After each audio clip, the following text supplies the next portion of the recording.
Let's move on to another company, which is ELGi Equipments, which posted a strong Q1 numbers, and that's also reflective on the stock price, over 2% gain on that counter. And also remember, it's not too far away from their 52-week high levels as well. Growth was led by India as well as North America businesses, while the company remains optimistic on the Q2 performance also. We have with us Jairam Varadaraj, who's the MD of ELGi Equipments, joining in. Jairam, always a pleasure to welcome you on NDTV Profit. Of course, all across the board, in all the geographies, you have seen a good amount of growth in terms of your sales figures and even on the performance. Give us first the highlights, key highlights which really worked well in the last quarter and whether they would sustain in this particular quarter as well. Thank you, Nisha. Great to be on your program. As a highlight, I think India has done very well, and so has North America from a significance point of view. Besides these two geographies, even the rest of the world has contributed surprisingly well to our top line. And when we dissect what are the contributing factors to it, we are reasonably confident that this kind of support from the markets, various geographies, will continue into the second and third quarter as well. So, Jairam, what about the profitability bit? On a year-on-year basis, it's about 60 basis points of improvement on your EBITDA margins. What are the levers that you're really working on, and how much more expansion on the margin and profitability front that can be achieved in this particular financial year, if you can give an guidance on that? Yeah. So, Nisha, in the first quarter, we had the challenge of metal commodity price increases. Even though we corrected our selling price, there is always a lag in capital equipment. So we expect recovery towards the end of the second and third quarter. So bulk of the EBITDA margin in the first quarter was contributed by the top line growth. And in the second and third quarter, we expect actual margins to come up. You know, raw material prices at a level of revenue increased anywhere between 2 to 5% at a revenue level.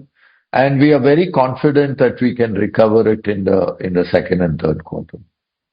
Right. So, Jairam, if I can also get a little more detail on what is it that's really impacting your raw material prices. How are you seeing the outlook improving at this current moment? Which are the factors really impacting, and how much of it is because of the supply chain constraints because of the global warfare?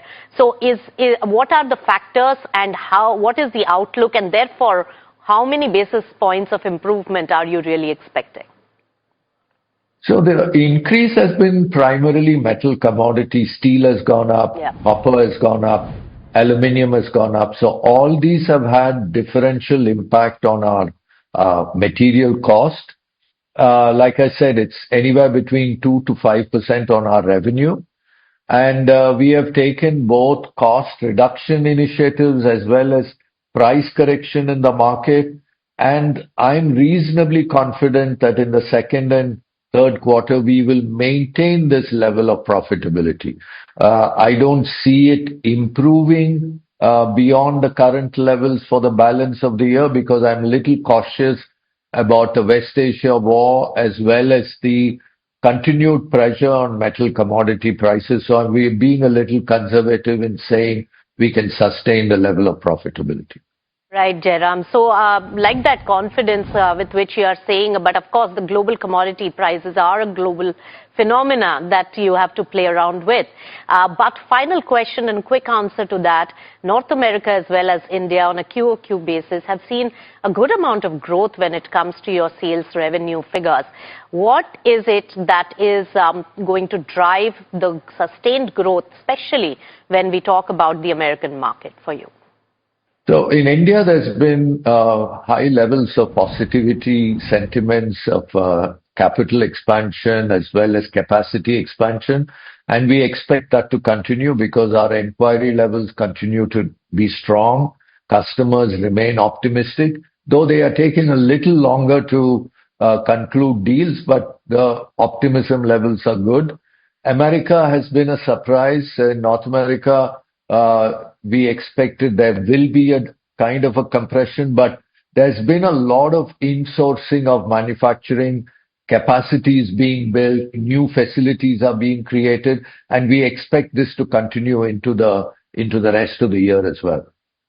All right, Jairam, many good wishes to really continue the momentum. Thank you so much for joining us right here on NDTV Profit. Thank you very much, Nisha. Thanks. Thank you so much. All right, moving on to the auto sector, which is doing well, one of the few sectors doing well today. In fact, Mahindra